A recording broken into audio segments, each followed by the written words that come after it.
ഗാസയിൽ വെടിനിർത്തൽ ലംഘിച്ച് വീണ്ടും ഇസ്രയേലിന്റെ രൂക്ഷമായ ആക്രമണം.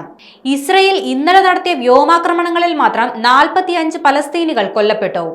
നുസൈറത്തിലെ അഭയാർത്ഥി ക്യാമ്പായി പ്രവർത്തിക്കുന്ന സ്കൂളിലാണ് ഇസ്രയേൽ ബോംബാക്രമണം നടത്തിയത്.